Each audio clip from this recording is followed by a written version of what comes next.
Good morning. I sincerely hope that you have had a good weekend, or as good as can possibly be had at this moment in time. And here we are starting a new week. And it is about approximately 12 months ago that I attended a party at about this time of year. I can't remember whether it was exactly this date or whether it was the closest Saturday. I think it was probably the closest Saturday. But it was a celebration. And it was a celebration of Burns Night.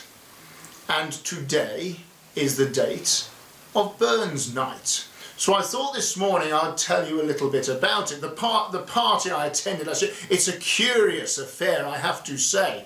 And the party was organised by Miss Houghton, who some of you will remember. And Miss Houghton is extremely proud, and rightly so, of her Scottish roots.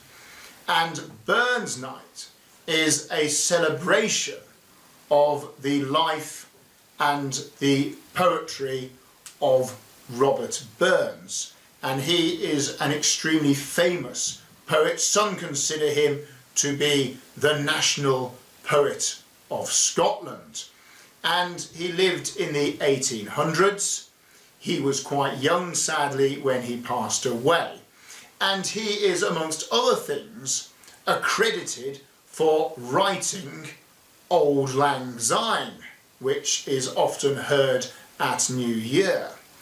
There is a slight myth within that, because Auld Lang Syne is a traditional folk tale and actually predates him, but Robert Burns is accredited with writing it down, and it tells the story of two friends meeting up after a long period of absence, and many parents at least, I'm sure, will be familiar with Auld Lang Syne being sung at New Year.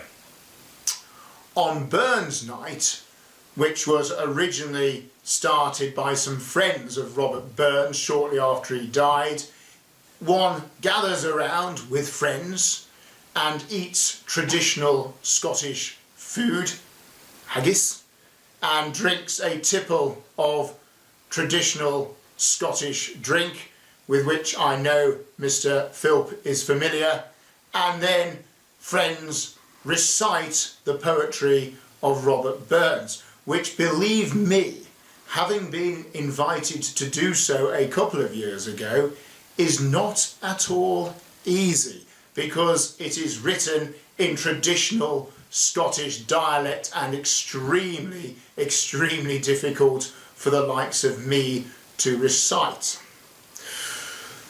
So on one level, I inform you that today is Burns Night, where under different circumstances people would gather together and celebrate in traditional style.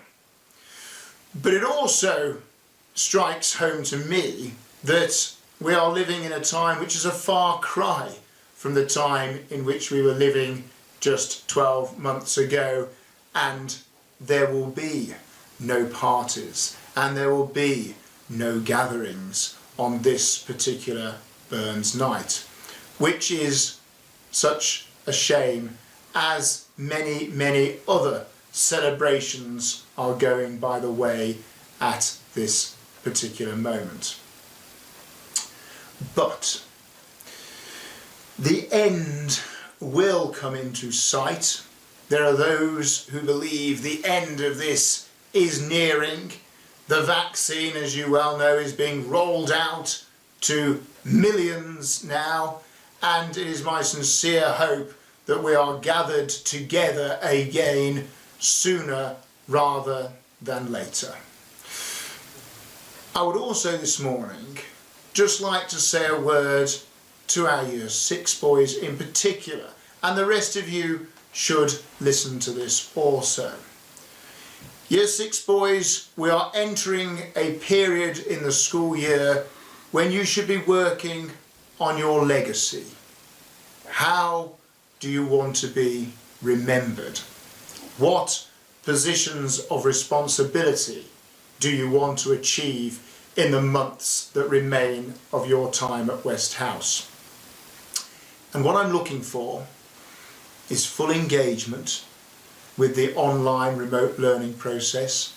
I want to see all those contributions that we expect of our most senior boys, working hard, engaging and being incredibly supportive of the school in the same way that it has been very supportive of them over many, many years. So Year 6, whether you are present here at school or whether you are working remotely, your engagement matters as you work towards creating exactly the sort of legacy that you, your parents and indeed all of us here at West House would want. Have a good week.